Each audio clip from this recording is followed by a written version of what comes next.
জান্নাতের ঘ্রাণ 40 বছর দূরের রাস্তা থেকেই পাওয়া যায়। সুবহানাল্লাহ পড়েন।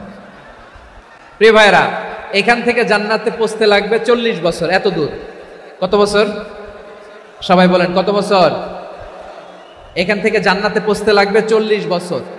এত দূরে থাকতেই জান্নাতের ঘ্রাণ আপনার নাকে এসে ধাক্কা মারবে। বিষ্ণুই বলেন, যে ব্যক্তি কোন সংখ্যালঘুকে হত্যা করে জান্নাতে তো ঢুকতে পারবেই না, জান্নাতের ঘ্রাণও তার নাকে লাগবে না। পড়েন নাউযুবিল্লাহ। তাহলে সংখ্যালঘুদের ব্যাপারে ইসলামে অধিকার দেয়া আছে না নাই? লালমনিরহাটের ভাইয়ের আওয়াজ করে বলেন, আমার সংখ্যালঘু হিন্দু ভাইদের রাইটস, অধিকার আমাদের ইসলামে প্রোটেক্টেড আছে না নাই? এখানেই শেষ না। বিষ্ণু ইসলাম আপনার অমুসলিম প্রতিবেশীর সাথে ভালো আচরণ করতে বলেছে। আমাদের হয় না এটা মুসলিম পাড়া, ওটা বৌদ্ধ পাড়া, হয় না? অনেক সময় হয় না এটা আমাদের মুসলিম পাড়া, ওইটা হিন্দু পাড়া, এরকম আছে না নাই? লালমনিরহাটে নাই না? আছে? হিন্দু যদি আপনার প্রতিবেশী হয় কি করবেন? ওরে কষ্ট দিবেন নাকি? কেন? ও তো হিন্দু, ও তো আমার আল্লাহরে ডাকে না, ওরে কষ্ট দিলে যায় যাবে না? খবরদার। বিষ্ণু ইসলাম বলেন, মান কানা ইউমিনু বিল্লাহ ওয়াল ইয়াউমিল আখির ফালিউকরিম জারাহ। যে আল্লাহ বিশ্বাস করে আর আখিরাতে বিশ্বাস করে সেজন্য প্রতিবেশীর সাথে ভালো আচরণ করে। সুবহানাল্লাহ। কলিজা জুড়ায় যায় না আমার নবীর কথাগুলো শুনলে? যে আল্লাহ বিশ্বাস করে, যে আখিরাতে বিশ্বাস করে সেজন্য প্রতিবেশীর সাথে ভালো আচরণ করে। এখানে বলছে মুসলিম প্রতিবেশী বলছে, নামাজি প্রতিবেশী বলছে, আল্লাহওয়ালা প্রতিবেশী বলছে না। প্রতিবেশী আস্তিক হোক নাস্তিক হোক, প্রতিবেশী মুমিন হোক মুশরিক হোক, প্রতিবেশী হইলেই তার সাথে ভালো আচরণের দরকার আছে না নাই? আমার প্রিয় লালমনিরহাটের ভাইয়েরা, বিষ্ণু ইসলাম ওনার ইহুদি প্রতিবেশীদের দেখাশোনা করতেন। আওয়াজ না শোনা যাক, আমারও তো দেখা যায়, আমারও তো দেখা যায়। তাকায় থাকেন, তাকায় থাকলে সওয়াব হবে। কোরআনের কথা যেখান থেকে হয় এদিকে তাকায় থাকলেই বরকত। তাকায় থাকেন। জি জি, মাইক, আমি তো আর মাইক ঠিক করতে আসি না এদিকে, এই মাইক ঠিক করবো ওই মাইক ঠিক করবো, ওদিকে পাইলট বলবে হুজুর চলে আসেন। জি বসুন বসুন, মাশাআল্লাহ। হ্যাঁ খুব শান্ত, ঠিক আছে। পুলিশ ভাইরা না খেয়ে দিনরাত আপনারা যাতে সুশৃঙ্খল একটা প্রোগ্রাম উপহার পান এটাই চেষ্টা করতেছে, আপনাদেরকে কষ্ট দিতে আসে নাই, একটু একটু সহযোগিতা করেন। জি মাশাআল্লাহ, হ্যাঁ ঠিক আছে। আমার প্রিয় ভাইরা, প্রতিবেশী আস্তিক হোক নাস্তিক হোক, মুসলিম হোক হিন্দু হোক, তার সাথে ভালো আচরণ করতে হবে। বিষ্ণু ইসলাম ওনার ইহুদি প্রতিবেশীর বাসায় যেতেন। কোন প্রতিবেশী? ইহুদি। আওয়াজ করে বলেন কোন প্রতিবেশী? ইহুদি। এক ইহুদি কিশোর বিষ্ণু ইসলামের খেদমত করতে, ইহুদি ছেলে আমার নবীর খেদমত করতো, তারা ছিল নবীর প্রতিবেশী। তো অনেকদিন হয় ইহুদি ছেলেটা আসে না। বিষ্ণুনবী খোঁজ দিলেন, ঘটনা কি? একটা ইহুদি ছেলে না আমার খেদমতে আসতো, ছেলেটা কই? খোঁজ নিয়ে জানলেন ছেলেটা অসুস্থ। বিষ্ণু ইসলাম ওই ইহুদির বাড়িতে চলে গেলেন ওই ছেলেটাকে দেখা করার জন্য, ভিজিট করার জন্য। সুবহানাল্লাহ পড়বেন না? গেলেন, যে দেখে ইহুদি ছেলেটা মুমূর্ষ, জান জান যায় যায় ভাব, বিছানায় পড়ে আছে, তার বাবা দাঁড়ানো। বিশ্বনবী তার মাথার পাশে বসলেন, মাথায় হাত বুলিয়ে দিলেন, আর ছেলেটাকে বললেন আসলিম, হে ইহুদি ছেলে আসলিম, ইসলাম ধর্ম গ্রহণ করো। তো ছোট্ট ছেলে ভাবে আমরা ইহুদি, এখন ইসলাম ধর্ম গ্রহণ করলে আব্বা যদি বকা দেয়, ফানাযারা ইলা ওয়াজহি আবি, ছেলেটা তার বাবার চেহারার দিকে তাকালো, দেখি আব্বা কি কয়। আব্বা যদি বলে তাইলে ইসলাম ধর্ম গ্রহণ করবে। ইহুদি ছেলেটা তার বাবার দিকে যখন তাকালো, ওর বাবা বলে আতি আবুল কাসিম, আবুল কাসিম যা বলে তাই করো। আবুল কাসিম হচ্ছে বিষ্ণু ইসলামের একটা কুনিয়াত, উপনাম। আমার রাসূলের বড় ছেলের নাম ছিল কাসেম। যেমন দেখবেন আমাদের এলাকায় কারো ছেলের বড় ছেলের নাম যদি হয় আব্দুল্লাহ, এরা আব্দুল্লাহর বাপ বলে ডাকে। কারো বড় মেয়ের নাম যদি হয় ফাতেমা, এরা কি ডাকে? ফাতেমার বাপ বলে না? তো বিষ্ণু ইসলামের বড় ছেলের নাম ছিল কাসেম। ইহুদি বাবা বলল আতি আবুল কাসেম, আবুল কাসেম যা বলে তাই শোনো, মানে মোহাম্মদ যা বলে তাই শোনো। এই কথা শুনে ছেলে সাহস পাইছে, ছেলে আবার পড়তে আরম্ভ করলো আশহাদু আল্লাহ ইলাহা ইল্লাল্লাহ ওয়া আশহাদু আন্না মুহাম্মাদার রাসূলুল্লাহ। পড়েন আল্লাহু আকবার। বিশ্বনবীর আহ্বান শুনে ওই আহ্বানে সাড়া দিয়ে ইহুদি ছেলে শাহাদা পড়ে মুসলমান হয়ে গেল। তার হৃদয়টারে ইমানের নূর দিয়ে আলোকিত করে দিল কে? প্রিয় ভাইরা, এবার রাসূল সাল্লাল্লাহু আলাইহি ওয়াসাল্লাম বের হয়ে আসলেন ঘর থেকে, আর বললেন আলহামদুলিল্লাহিল্লাযী আনকাযাহু মিনান নার।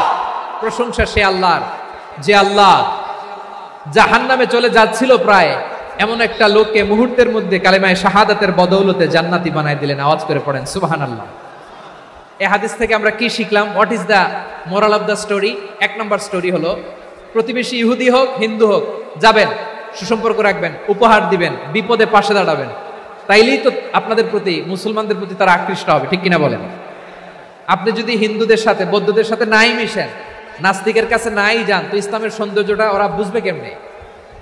আমার অনেক হিন্দু পরিচিত ভাই আছে, ওরা আমাদের ইফতারির প্রোগ্রামে এসে একসাথে ইফতারি করে।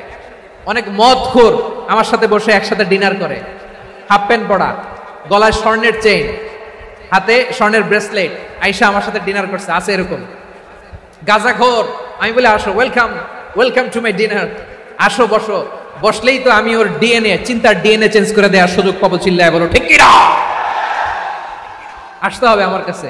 Hour door is open, the door of Islam is open 24/7।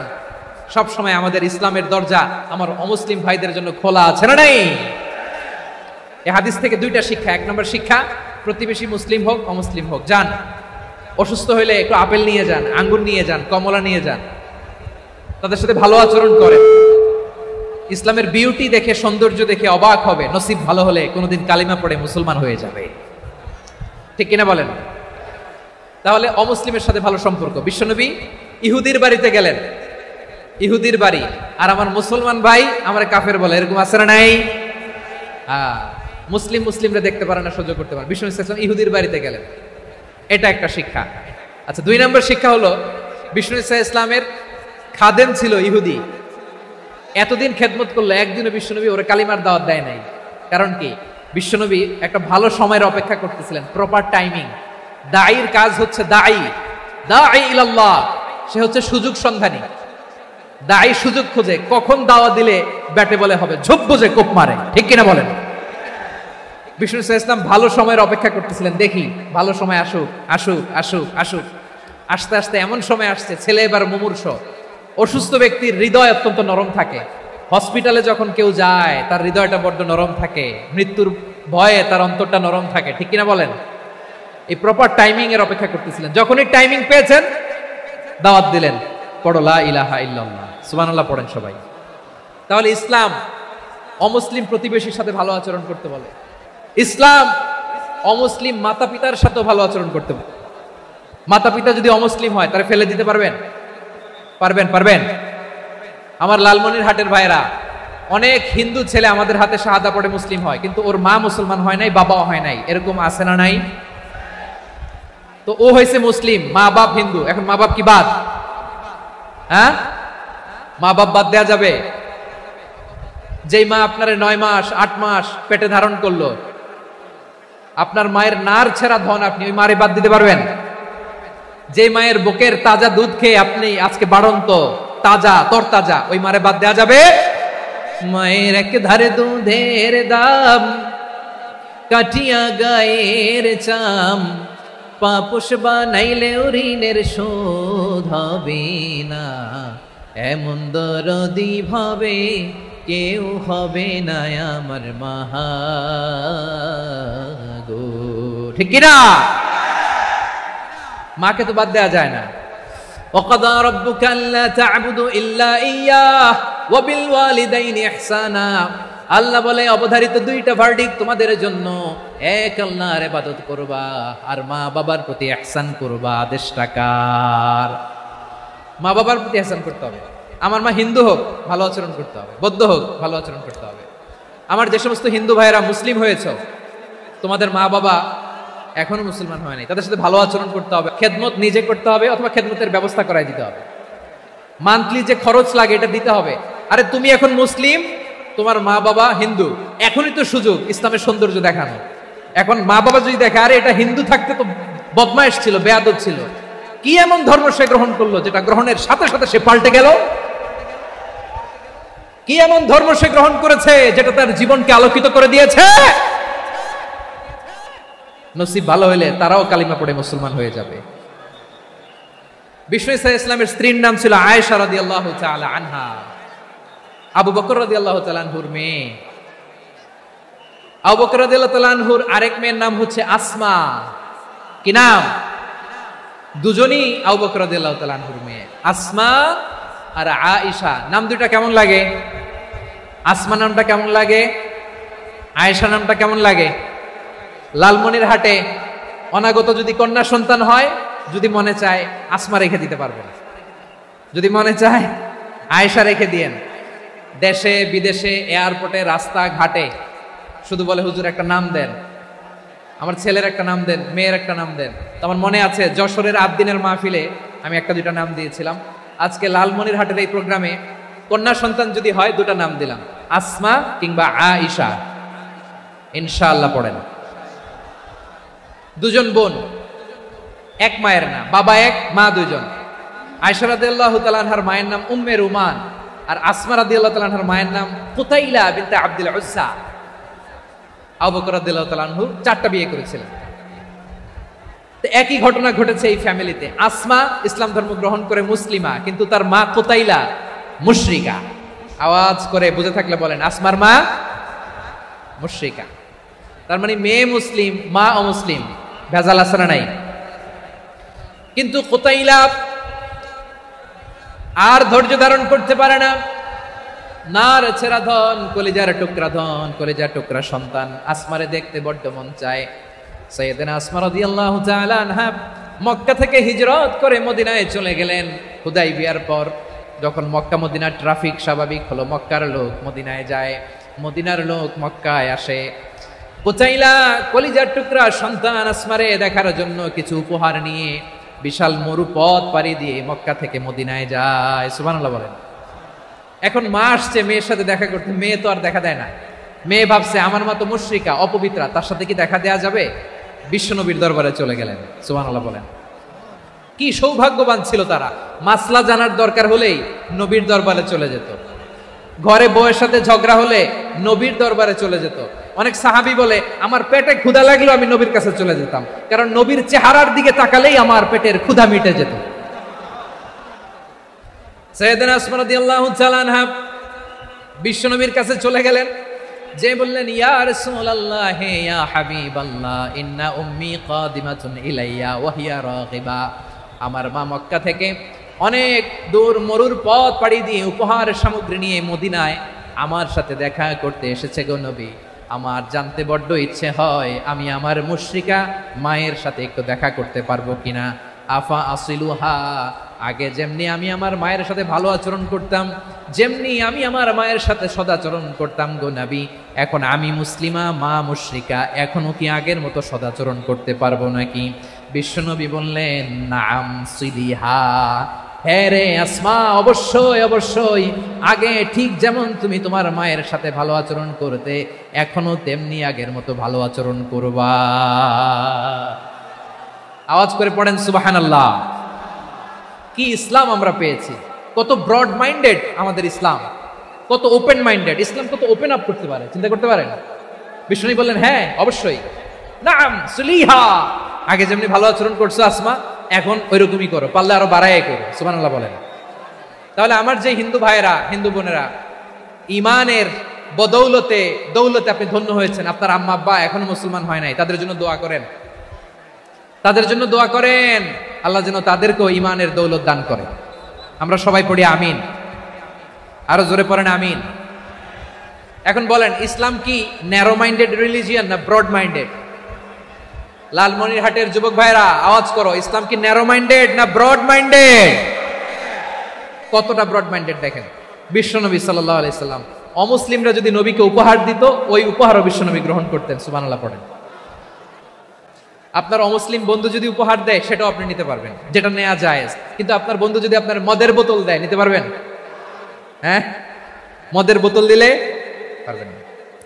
আপনার বন্ধু যদি আপনার পর্ক দেয়, পর্ক, শুকরের গোশত মিশ্রিত কোনো খাবার, ওটা নিতে পারবেন না। হালাল যে কোনো জিনিস নিতে পারবেন।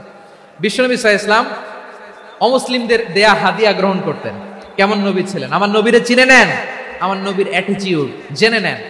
বিশ্বনবী সাল্লাল্লাহু আলাইহি ওয়াসাল্লাম যখন কোনো জনপদে যেতেন 3টা অপশন নিয়ে যেতেন। প্রিয় ভাইয়ের আওয়াজ করে বলতে হবে, কোন জনপদে গেলে আমার নবীর অপশন থাকতো কয়টা? আমার মতো 3 আঙ্গুল উঁচু করে দেখান আর বলুন আমার নবী কোন জনপদে গেলে কয়টা অপশন নিয়ে যেতেন? 1 নম্বর অপশন আসলিম তাসলাম।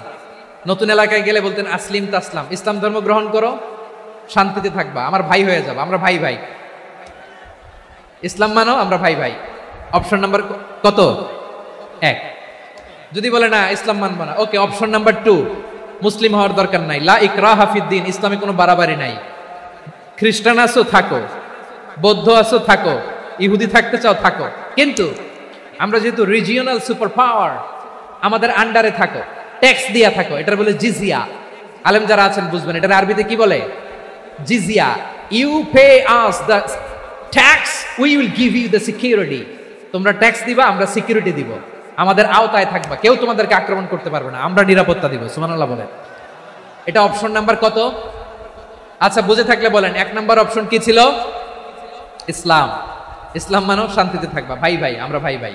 অপশন নাম্বার 2, ট্যাক্স দাও, আমরা নিরাপত্তা দিব, মুসলিম হওয়া লাগবে না। এখন 1 নাম্বারও মানে না, 2 নাম্বারও মানে না, মুসলিম হবো না, ভালো, খ্রিস্টান থাকো, ট্যাক্স দাও, আমরা সিকিউরিটি দিব না, এটাও মানি না।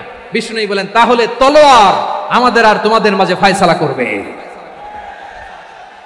মুসলিমও হবো না, ট্যাক্স দিবা, নিরাপত্তা দিব, আমরা সুপার পাওয়ার, আমাদের আন্ডারে থাকবে, এটাও না। তাহলে তোমাদেরকে তো আমরা বিশ্বাস করতে পারি না, কখন না কখন বিশ্বাসঘাতকতা করো, কার সাথে মিলে হাত মিলাও, তলোয়ার আমাদের মাঝে ফয়সালা করবে। তখন তিনি জেহাদের সশস্ত্র সংগ্রামের ঘোষণা দিতেন। সুবহানাল্লাহ পড়েন। দেখেন পশ্চিমারা জেহাদকে এইভাবে চিত্রায়িত করে না, ওরা জেহাদ বলতে বুঝায় তলোয়ার, হাত কাটো, গলা কাটো না, জেহাদ সশস্ত্র সংগ্রাম 3 নম্বরে। অধিকাংশ ক্ষেত্রেই বিশ্বনবীর সুন্দর আচরণ দেখে, আরে আমার নবীর যে নুরানি চেহারা, অনেকে তো কেবল সিরেফ চেহারাটা দেখেই কালিমা পড়ে মুসলমান হয়ে গিয়েছে। যারা মুসলিম হয় নাই তারা তাদের ইসলামেই বলবৎ ছিল, ট্যাক্স দিয়ে ইসলামের আন্ডারে ছিল। যারা এটাও মানে নাই ওইটাও মানে নাই, তাদের বিরুদ্ধে জেহাদ। বিষ্ণু ইসলাম 7ম হিজরিতে যখন খায়বার বিজয়ের পরে ইসলাম রিজিওনাল সুপার পাওয়ার হিসেবে আত্মপ্রকাশ করলো, বিশ্বনবী চিঠি লিখলেন অন্যান্য সুপার পাওয়ারের কাছে, রাষ্ট্রীয় চিঠি লেখে এক রাষ্ট্রপ্রধান আরেক রাষ্ট্রপ্রধানের কাছে, ঠিক কিনা বলেন? জানেন না আপনারা? এই যে 24-এর ছাত্র নাগরিক অভ্যুত্থানে, এই অভ্যুত্থান যখন শুরু হয়, আমি তখন সাউথ আফ্রিকাতে, একটা স্ট্যাটাস দিয়েছিলাম, কোটা নয় গোটা দেশ সংস্কার করা লাগবে। শুধু বাংলাদেশ নয়, সারা বিশ্বের বাংলা ভাষাভাষী লোকেরা এই আন্দোলনের সাথে সমর্থন তারা করেছে, এটাকে সাপোর্ট করেছে, তারা সমর্থন দিয়েছে। আমাদের ইউনাইটেড আরব আমিরাতের বাংলাদেশি ভাইরা তারা সেখানে রাস্তায় নেমে এসেছিল, জানেন? ওইখানে ডেমনস্ট্রেশন করা যায় না, সেখানকার সরকার তাদেরকে যাবজ্জীবন দিয়েছিল। তখন আমাদের এই যে প্রধান উপদেষ্টা ডক্টর মোহাম্মদ ইউনূস সরাসরি G2G বলে, এটারে G2G, government to government, G2G, উনি চিঠি লিখলেন যে তাদেরকে, ইউর হাইনেস, হে সম্মানিত আমির, আপনি আমার এই চিঠির কারণে আমার সম্মানে এই 53 জন বাংলাদেশিকে মাফ করে দেন। এই চিঠির বদৌলতে বেকসুর খালাস পেয়ে গিয়েছিল আমাদের ভাইরা। জানেন না এই ঘটনা আপনারা? তাহলে গভর্নমেন্ট টু গভর্নমেন্ট চিঠি দেওয়া হয়। 7ম হিজরিতে বিষ্ণু ইসলাম সব সুপার পাওয়ারের কাছে চিঠি দিলেন, রোমান সম্রাটের কাছে, পারস্য অধিপতির কাছে, মিশরের অধিপতির কাছে, সবার কাছে চিঠি লিখলেন। চিঠির ভাষা ছিল এরকম, মিন মুহাম্মাদিন রাসূলিল্লাহ ইলা মুকাওকিস আযীমিল কিবত, মুহাম্মদ রাসূলুল্লাহর পক্ষ থেকে মিশরের বাদশার কাছে, আসলিম তাসলাম, ইসলাম মানো, শান্তিতে থাকবা, সালামুন আলা মান ইত্তাবা আল হুদা, শান্তি তার জন্য যে হেদায়েতের অনুসরণ করে। সুবহানাল্লাহ পড়েন। তো এই চিঠি অনেকে ভালোভাবে রিসিভ করেছে, অনেকে এই চিঠি পাওয়ার পরে নবীর কাছে আবার ইন রিটার্ন উপহার পাঠিয়েছে। কি পাঠিয়েছে? উপহার। মিশরের বাদশা মুকাওকিস তিনি বিশ্বনবীকে বিশাল এক উপহারের ডালি পাঠিয়েছেন। মিশরের বাদশা মুকাওকিস ছিলেন ধর্মে খ্রিস্টান। লালমনিরহাটের ভাইরা আওয়াজ করে বলেন, মিশরের বাদশা ধর্মে কি ছিল? খ্রিস্টান। কি উপহার দিয়েছিল আমার নবীকে? শুনতে মনে চায়? আওয়াজ নাই লালমনিরহাটের গলায়, শুনতে মনে চায়? 1000 স্বর্ণ মুদ্রা, 1000 স্বর্ণ মুদ্রা। 2টা খ্রিস্টান দাসী, একজনের নাম মারিয়া বিনতে শামউন আল কিবতিয়া, আরেকজনের নাম সিরিন বিনতে শামউন আল কিবতিয়া। একজন খ্রিস্টান দাস 20 থান কাপড় জামা বানানোর জন্য, আমরা নবী যেন সেলাই করে জামা বানাতে পারে, এজন্য 20 থান কাপড়, 20 থান ফাইন গার্মেন্ট, সুবহানাল্লাহ পড়বেন না? এরপরে একটা গাধা যেটার নাম ছিল উফাইর, আর একটা খচ্চর, এটার নাম ছিল দুলদুল। খচ্চর চিনেন? গাধা আর ঘোড়ার ক্রসিং এ যে প্রাণীটা দুনিয়াতে আসে ওটার খচ্চর বলে। তো এই যে সুপার পাওয়ার, খ্রিস্টান বাদশার কাছে নবী চিঠি লিখলেন, ওই খ্রিস্টান বাদশা আমার নবীকে উপহার দিল, বিশ্বনবী এই উপহারগুলো সানন্দে গ্রহণ করেছে। সুবহানাল্লাহ পড়বেন না? তাহলে অমুসলিম কেউ যদি আপনাকে উপহার দেয়, হালাল উপহার হলে আপনি গ্রহণ করতে পারবেন। অনুরূপভাবে পারস্যের বাদশা, রোম সম্রাট বিশ্বনবীকে উপহার পাঠিয়েছেন, আমার নবী সবগুলো উপহার গিফট গ্রহণ করেছেন। সুবহানাল্লাহ বলেন। তাহলে প্রিয় লালমনিরহাট, আওয়াজ করে বলুন, ইসলাম কি ন্যারো মাইন্ডেড রিলিজিয়ন না ব্রড মাইন্ডেড? আম্মাজান আয়েশার কাছে মাসালা জানতে চায় মেয়েরা, হে আম্মাজান, অগ্নি উপাসকেরা তাদের ঈদের দিন নওরোজের সময় আমাদেরকে পাখি দেয়, নেওয়া যাবে? উনি বললেন, ওরা জবাই করে দিলে নেওয়া যাবে না, কিন্তু ওরা যদি ফলমূল এরকম খাবার দেয় এগুলো নেওয়া যাবে। তার মানে অমুসলিমদের দেয়া উপহার এটা গ্রহণ করা যায়। সুবহানাল্লাহ বলেন। শুধু তাই নয়, বিষ্ণু ঈসা ইসলাম অমুসলিমদের সাথে আর্থিক লেনদেনও করেছেন, ফিনান্সিয়াল ডিলিং করেছেন। অমুসলিমদের সাথে প্রয়োজনে আপনি ফিনান্সিয়াল ডিলিং করতে পারবেন। আমরা প্রায় দেখি বাজারের মিষ্টির দোকানগুলো আমার হিন্দু ভাইদের, তারপরে যে বারবার শপ, চুল কাটে যে নাপিত, অধিকাংশ নাপিতের দোকানে কারা? আমার হিন্দু ভাইরা। আপনি চুল কাটতে পারবেন কিনা? পারবেন কিনা বলেন? পারবেন। তার দোকান থেকে দই মিষ্টি কিনতে পারবেন কিনা? হ্যাঁ, আমার মুসলিম ভাইয়ের দোকান থাকলে ওইটার আমি বেশি প্রায়োরিটি দিব, ঠিক কিনা? কিন্তু যদি তাদের সার্ভিস নিতে চান, প্রোডাক্ট নিতে চান, পারবেন। তার দলিল সহিহ বুখারী, আম্মা জান আয়েশা রাদিয়াল্লাহু তাআলা আনহা বলেন, ইশতারা রাসূলুল্লাহ সাল্লাল্লাহু আলাইহি ওয়াসাল্লাম মিন ইয়াহুদিন তুআমান ওয়া রাহানাহু দিরআহু মিন হাদিদ। রাসূল সাল্লাল্লাহু আলাইহি ওয়াসাল্লাম এক ইহুদির কাছ থেকে, কার কাছ থেকে? সবাই বলে নাই কার কাছ থেকে? আমার নবী, পেয়ারা নবী এক ইহুদির কাছ থেকে জব কিনেছিল, জব, বার্লি, যেটা দিয়ে রুটি বানায়। ওই জবের দাম দেওয়ার টাকা পয়সা নবীর কাছে ছিল না, ফলে নবী ওনার একটা পোশাককে মর্গেজ রেখেছিলেন, মর্গেজ, বন্ধক, যে এখন এটার দাম দিতে পারবো না, কয়েক কেজি বার্লি নিয়ে যাই আর বন্ধক হিসেবে আমার জামাটা রেখে গেলাম, যেই দিন দাম দিব ওই দিন জামাটা ছুটাই নিয়ে যাব। সুবহানাল্লাহ পড়বেন না? বাকিতে নিছিলেন, বাকিতে। দিরআহু মিন হাদিদ, লোহার তৈরি বর্ম, মানে যুদ্ধের পোশাক, লোহা দিয়ে বানানো। বিষ্ণুনবী বললেন, কয়েক কেজি জব দাও, টাকাটা পরে দিব, এখন টাকা নাই, বন্ধক হিসেবে, মর্গেজ হিসেবে আমার জামা রেখে গেলাম, যখন টাকা দিব জামা ছুটায় নিব। আওয়াজ করে বলতে হবে সুবহানাল্লাহ। এ থেকে বোঝা গেল অমুসলিমদের সাথে ফিনান্সিয়াল ডিলিং করা যায়, অর্থনৈতিক লেনদেন করা যায়, কেনাবেচা করা যায়, প্রোডাক্ট কেনা যায়। এমনকি আমাদের মসজিদে নববীতে বারান্দায় আপনারা একটা অটোমেটিক ফ্লাইং আমব্রেলা দেখছেন? সূর্য যখন বাড়ে মসজিদে নববীর বারান্দায় ইয়ার্ডের মধ্যে অটোমেটিক্যালি কিছু আমব্রেলা আছে, শাঁ করে খুলে যায়, আর সূর্যের তাপ লাগে না। আবার সন্ধ্যাবেলায় এই আমব্রেলাগুলো ওরা ক্লোজ করে ফেলে, দেখেন নাই না? দেখছেন? এই মসজিদে নববীকে সর্বোচ্চ উন্নত মানের কনস্ট্রাকশন ইনফ্রাস্ট্রাকচারে ডেভেলপ করার জন্য কর্তৃপক্ষ কিছু অমুসলিম ইঞ্জিনিয়ারের, ডিজাইনারের সহায়তা নিয়েছিল। সুবহানাল্লাহ বলেন। কোন দলিলের ভিত্তিতে? এই দলিলের ভিত্তিতে যে বিষ্ণু ঈসা ইসলাম অমুসলিমদের সাথেও লেনদেন করেছেন। আওয়াজ করে বলতে হবে আল্লাহু আকবার। শুধু তাই নয়, ইন কেস অফ ইমার্জেন্সি, প্রয়োজনে ইসলামের খাতিরে, ইসলামকে সামনের দিকে এগিয়ে নিয়ে যাওয়ার জন্য অমুসলিমদের সাপোর্ট নেওয়া জায়েজ আছে। সুবহানাল্লাহ বলেন। অমুসলিমদের সাপোর্ট নেয়া, তাদের থেকে অর্থ নেয়া, পলিটিক্যাল সাপোর্ট, পলিটিক্যাল অ্যাসাইলাম নেওয়া জায়েজ আছে। আমাদের অনেক বিশ্ববরেণ্য দায়ীরা আমেরিকায় অস্থায়ীভাবে অ্যাসাইলাম নিয়ে থাকে, নিজের দেশে গেলে ফাঁসিতে ঝুলাই দিবে। যুগ যুগ ধরে দায়ীদের উপর এরকম অত্যাচার আর নির্যাতন আছে না নাই? মিশরের অনেক দায়ীরা পাশ্চাত্যে যেয়ে থাকে, এই যে তারা পলিটিক্যাল অ্যাসাইলাম নিয়ে থাকে, রাজনৈতিক আশ্রয়, এটা জায়েজ আছে না?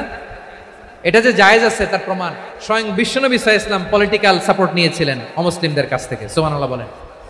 খুব মজাদার একটা ঘটনা শুনবেন, আপনাদের আগ্রহ দেখে তো মনে হয় না শোনার ইচ্ছা আছে? আছে আছে আমার ভাইয়েরা, বিশ্বনবীর বয়স তখন প্রায় 51 বছর। কত বছর? বিশ্বনবীর সবচেয়ে কাছের মানুষ খাদিজা রাদিয়াল্লাহু তাআলা আনহা ইন্তেকাল করেছেন। বিশ্বনবী বড্ড কষ্ট পেলেন, হৃদয়টা ভেঙে খান খান। যিনি ঘরের ভেতরে বিশ্বনবীকে সান্ত্বনা দিতেন, ভালোবাসা দিতেন, বাইরে গেলে কুরাইশরা বকাঝকা করে, অত্যাচার করে, কিন্তু আম্মা জান খাদিজা রাদিয়াল্লাহু তাআলা আনহা ঘরটারে এমন শান্তির নীর বানায় রেখেছেন, এই ঘরের ভিতরে ঢুকলে বিশ্বনবীর কলিজাটা ঠান্ডা হয়ে যেত। এজন্য রব্বুল আলামিন বলেন, খাদিজা, ও আমার বান্দি খাদিজা, জান্নাতে এমন স্পেশাল একটা ঘর আমি তোমার জন্য রেডি করে রেখেছি। ওই ঘরের মধ্যে কোনো আওয়াজ নাই, ওই ঘরের মধ্যে কোনো নয়েজ নাই, ওই ঘরে কোনো বিশৃঙ্খলা নাই। কারণ মক্কার জমিনে আমার নবী কুরাইশদের বিশৃঙ্খলা, নয়েজ আর ঝামেলাগুলোকে উপেক্ষা করে যখন তোমার ঘরের ভিতরে ঢুকতো, ঘরটারে তুমি শান্তির নীর, ঠান্ডা, নীরব, নিস্তব্ধ, নিঝুম আর শান্তির নীর বানিয়ে রেখেছো। এজন্য জান্নাতে স্পেশাল একটা শান্তির নীর আমি তোমারে উপহার দেব।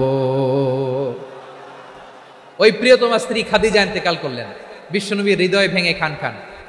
আবার ওনার চাচা আবু তালেব ইন্তেকাল করলেন, যিনি পলিটিক্যাল শেল্টার দিতেন নবীকে। কে দিতেন? আবু তালেবের ভয়ে, বিশ্বনবীর এই চাচার ভয়ে কোনো মুশরিক নবীর গায়ে হাত দেওয়ার সাহস পায় নাই।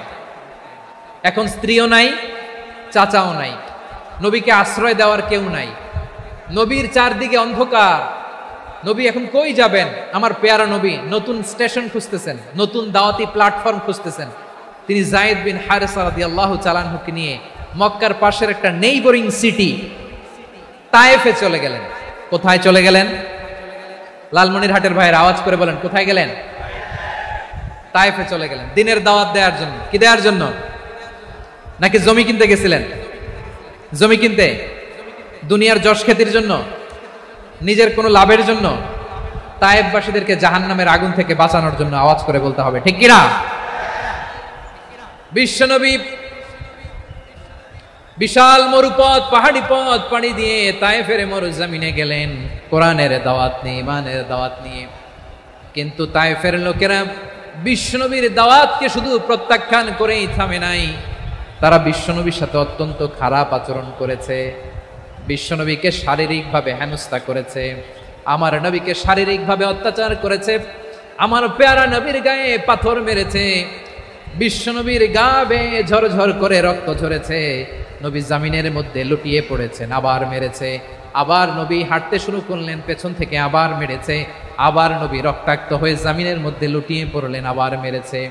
বিশ্বনবীর মতো এত সুশ্রী মানব, বিশ্বনবীর মতো এত শুভ্র মানব, বিশ্বনবীর মতো এমন চমৎকার দেহাবয়ব দিয়ে রব্বুল আলামিন কাউকে বানান নাই। এরকম চমৎকার মানুষটাকে তারা তায়েফের ওই জমিনে রক্তাক্ত করেছে। বিশ্বনবী দুনিয়ার কোনো স্বার্থের জন্য সেখানে যান নাই, নিজের কোনো লাভের জন্য, প্রাপ্তির জন্য যান নাই, তায়েফবাসীদের জাহান্নামের আগুন থেকে বাঁচাতে গিয়েছেন। ঠিক কিনা বলেন? খেয়ে না খেয়ে দিন প্রচারের কাজে নিজেকে দিয়েছ বিলিয়ে, তায়েফের কাফিরেরা চিনল না সে আলো, দুষ্ট ছেলেদের পিছু দিল লেলিয়ে, পাথরের আঘাতে ক্ষত বিক্ষত হয়ে সারা শরীর থেকে রক্ত ঝরে। হে রাসূল তোমাকে ভুলি আমি কেমন করে, হে রাসূল তোমাকে ভুলি আমি কেমন করে। পারেন না আপনারা? ধরুন আমার সাথে, হাজার ব্যথা বেদনার পরে ফিরে আসনি তুমি আপন ঘরে, দিনের আলো তুমি ছড়িয়ে দিতে চলে গেলে মদিনায় মক্কা ছেড়ে। হে রাসূল তোমাকে ভুলি আমি কেমন করে, হে রাসূল তোমাকে ভুলি আমি কেমন করে। ঠিক কিনা বলেন? প্রিয় ভাইরা, তায়েফের ছেলেরা নবীকে রক্তাক্ত করলো। আমার নবী কই যাবে? কই যাবে? মক্কায় জায়গা নাই, তায়েফে জায়গা নাই। তায়েফ থেকে ভারাক্রান্ত মন নিয়ে আমার নবী মক্কায় ফিরে আসলেন। বিশ্ব নবী মক্কায় ঢুকতে পারেন না। মক্কার মরুভূমির দিকে তাকিয়ে, উপত্যকার দিকে তাকিয়ে বিশ্বনবী ধা ধা করে কাঁদেন, ঝরঝর করে। নবীর চেহারা মোবারক থেকে চোখের পানিগুলো বেয়ে বেয়ে পড়ে। আমার জন্মস্থান, আমার শৈশব, কৈশোর, যৌবন কেটেছে এই মক্কায়, আমার এলাকায় আমি ঢুকতে পারি না। বিশ্বনবী মক্কার অনতি দূরে দাঁড়িয়ে জায়েদকে পাঠালেন, জায়েদ যাও দেখো কেউ আমাকে সাপোর্ট করার মতো আছে কিনা, যাও অমুকের কাছে যাও। জায়েদ গেলেন, তারাও প্রত্যাখ্যান করে ফিরিয়ে দেয়। বিশ্বনবী বললেন যাও অমুক লোকের কাছে যাও, তিনিও প্রত্যাখ্যান করে ফিরিয়ে দিলেন। কেউ বিশ্বনবীকে আশ্রয় দিতে রাজি হয় না। নিজ জন্মভূমিতে বিতাড়িত বিশ্বনবী, সর্বশেষ বিশ্বনবী বললেন যাও মুতঈম ইবনে আদির ঘরে যাও। মুতঈম ইবনে আদি মুশরিক, তার কাছে যাও। গেলেন, মুতঈম ইবনে আদি রাজি হয়ে গেল। সুবহানাল্লাহ বলেন। দেখেন অনেক বিপদের সময়ও আমি নিজে সাক্ষী, সামাজিকভাবে রাজনৈতিকভাবে কত ঝঞ্ঝা, কত ষড়যন্ত্র, কত কনস্পাইরেসি পাড়ি দিয়ে আমাদেরকে সামনে এগিয়ে যেতে হয়। এই শত্রুদের ভেতরেও একজনকে দাঁড় করিয়ে দেয় যে আল্লাহর কোরআনের জন্য রেডি হয়ে যায়। পড়েন সুবহানাল্লাহ।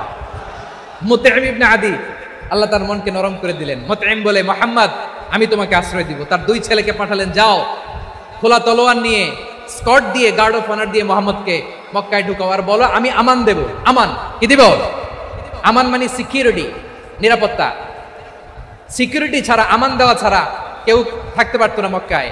দুই ছেলে বিষ্ণু ইসা ইসলামকে নিয়ে আসলো। নবী কাবার চারদিকে তাওয়াফ করলেন, নামাজ পড়লেন। আবু জাহেল, উতবা, শাইবা, ওয়ালিদ ইবনে মুগিরা সবাই দেখে, কেউ কিছু করতে পারে না।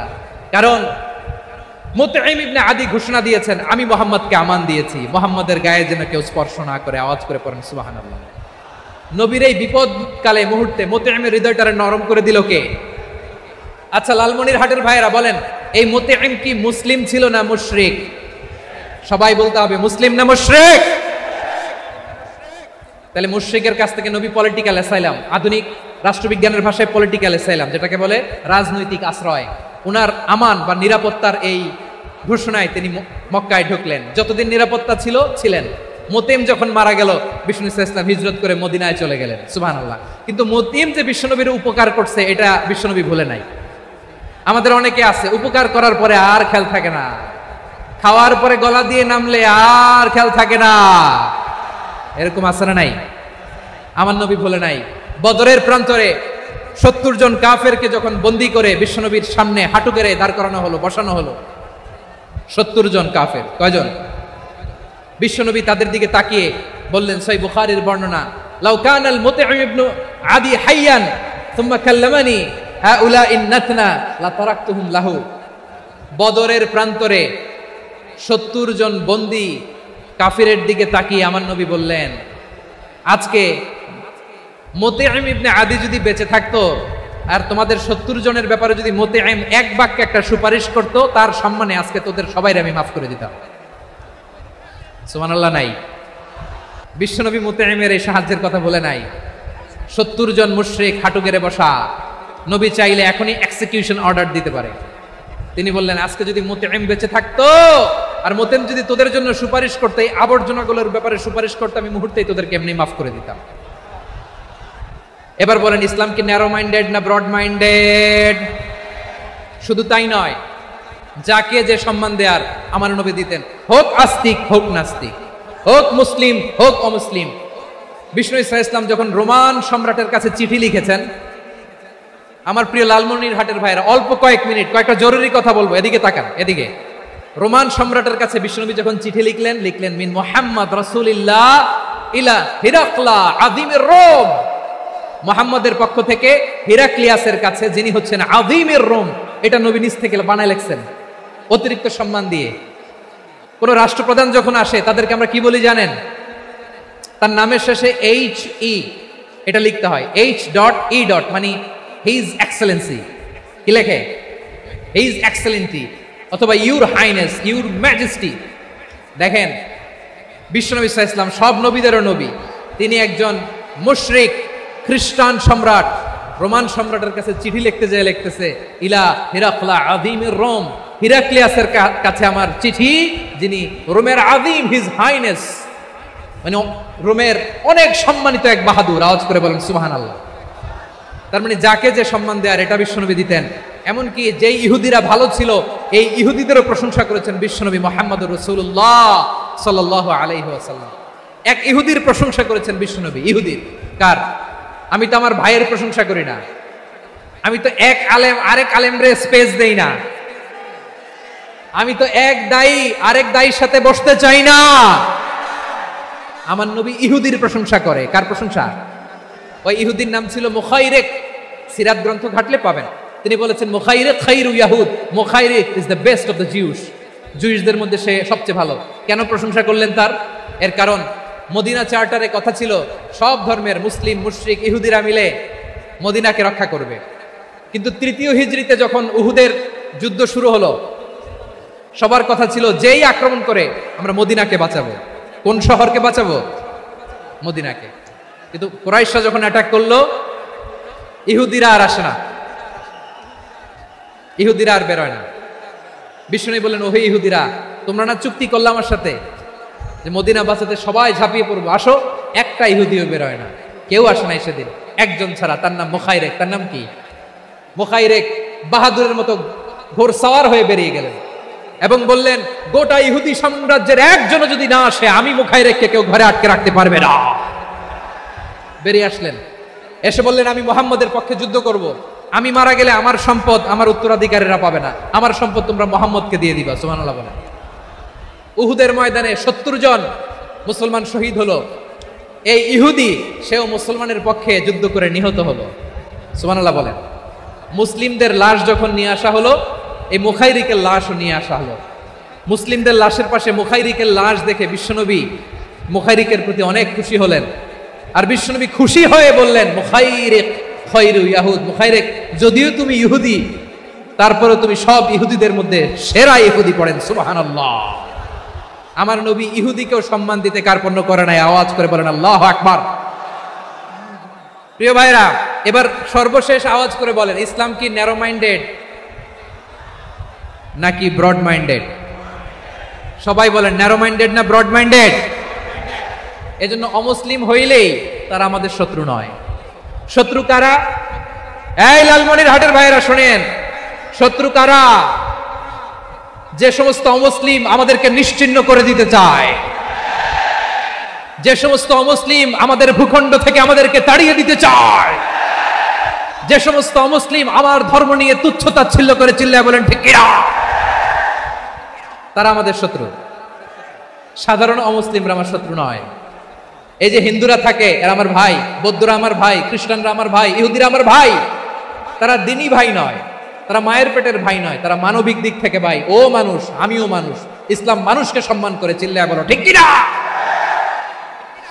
যারা আমাদের অস্তিত্বকে নিশ্চিহ্ন করতে চায়, যারা আমাদের ভূখণ্ডকে দখল করতে চায়, যারা আমাদেরকে নিয়ে মকারি করে, ফান করে, টিটকারি করে, আমার ধর্ম নিয়ে খেলা করে, তাচ্ছিল্য করে, ওদের বিরুদ্ধে আমাদের জিহাদ। সাধারণ মুসলিম আমাদের শত্রু নয়। আপনি জানেন নিউ ইয়র্কে, আমি তো নিউ ইয়র্কে ছিলাম অনেকদিন, ওখানে ফিলিস্তিনিদের পক্ষে যখন আমরা মিছিল করেছি, অনেক ইহুদি আমাদের সাথে মিছিলে দাঁড়িয়েছে। কারণ ওরাও জানে এই ভূখণ্ড ফিলিস্তিনিদের ভূখণ্ড। আওয়াজ করে বলো লালমনিরহাট ঠিক কিনা।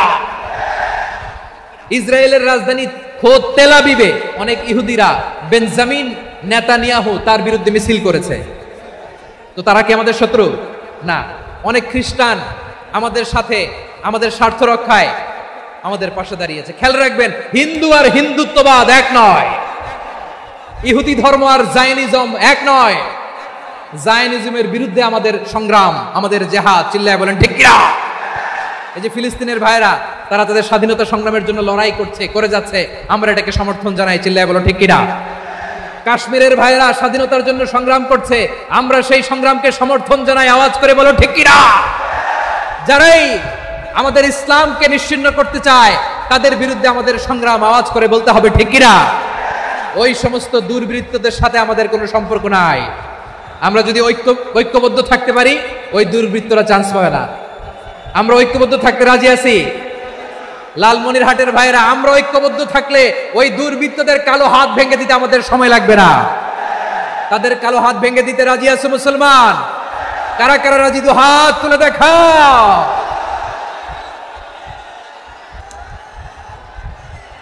আমার প্রাণ প্রিয় লালমনিরহাটের ভাইরা, শত্রু কাফের আর অশত্রু কাফেরের মধ্যে পার্থক্য আছে না নাই? আবু তালেব মুশরিক, আবু জাহেল মুশরিক, কিন্তু দুই মুশরিকে পার্থক্য আছে না নাই? আবু তালেব নবীর চাচা, মুশরিক, মারা গিয়েছে মুশরিক অবস্থায়, কিন্তু আজীবন আমার নবীকে আগলে রেখেছে, আমার নবীকে সাপোর্ট করেছে, ভালোবেসেছে। আবু জাহেল মুশরিক, মারা গিয়েছে মুশরিক হিসেবে, আজীবন আমার নবীর বিরুদ্ধাচারণ করেছে। আবু জাহেলের শক্তি, সামর্থ্য, স্ট্র্যাটেজি, প্ল্যান সব আমার নবীর বিরুদ্ধে ছিল। আবু জাহেলের কারণে একটা দিন শান্তিতে আমার নবী মক্কায় ঘুমাতে পারে নাই। চিল্লায় বলেন ঠিক কিনা। এজন্য রব্বুল আলামিন বলেন, লা ইয়ানহাকুমুল্লাহু আনিল্লাযীনা লাম ইউকাতিলুকুম ফিদ-দীনি ওয়া লাম ইখরিজুকুম মিন দিয়ারিকুম আন তাবাররুহুম ওয়া তুকসিতু ইলাইহিম ইন্নাল্লাহা ইউহিব্বুল মুকসিতিন।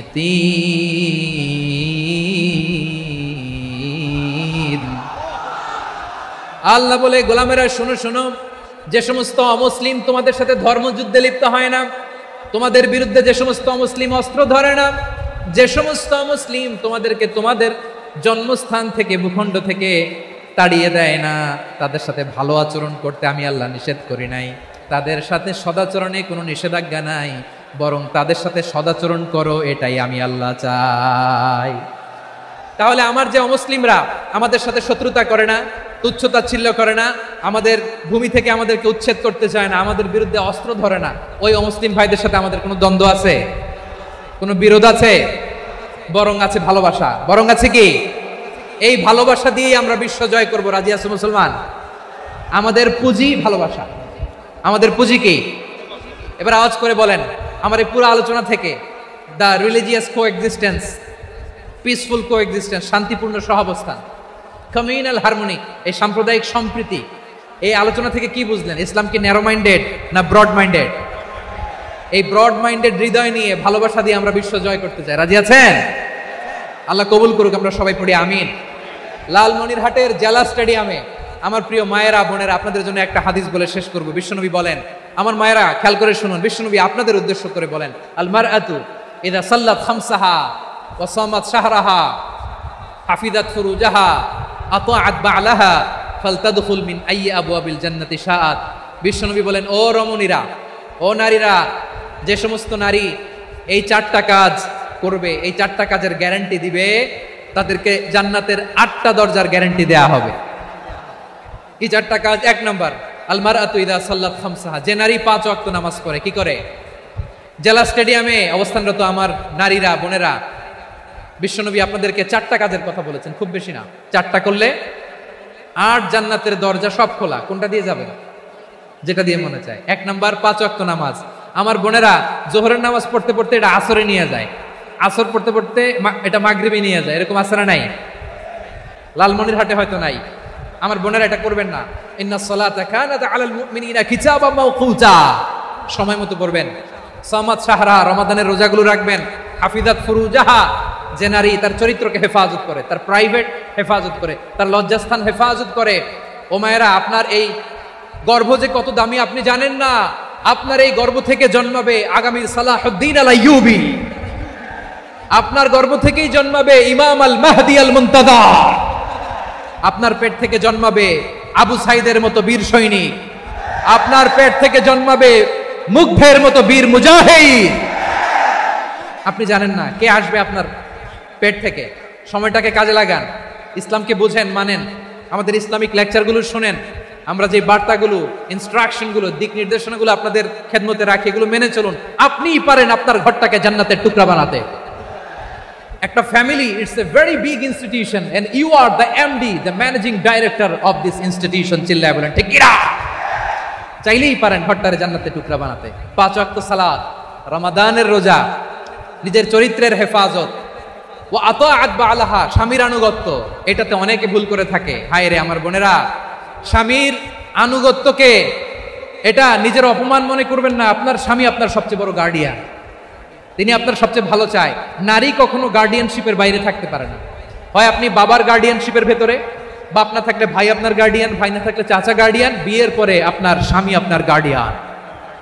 শরিয়া সম্মত স্বামীর আদেশগুলো আপনি মেনে চলবেন, কিন্তু শরিয়া বিরুদ্ধ কোনো আদেশ মানতে আপনি বাধ্য নয়। আওয়াজ করে বলুন সবাই ঠিক কিনা? এই 4টা কাজ যদি কোনো নারী করে, বিশ্বনবী বলেন জান্নাতের 8টা দরজা খোলা। তোমার যেটা দিয়ে মনে চায় সেটা দিয়ে জান্নাতে তুমি এন্ট্রি নিতে পারবা। আমরা এখানে লালমনিরহাটের সোহরাওয়ার্দী ময়দানে আজকে যেমন একত্রিত হতে পারলাম, আল্লাহর জান্নাতেও যেন একত্রিত হতে পারে। আল্লাহ তুমি তৌফিক দান করো। আল্লাহ আমার এই কলিজার টুকরা যুবক ভাইদেরকে তুমি ওমরে ফারুকের মতো কবুল করো। জেলা স্টেডিয়ামে অবস্থানরত আমার মা বোনদেরকে তুমি ফাতেমার মতো, খাদিজার মতো কবুল করো। আমাদের কলিজার টুকরা সন্তানদেরকে তুমি সালাউদ্দিন আল আইয়ুবীর মতো কবুল করো।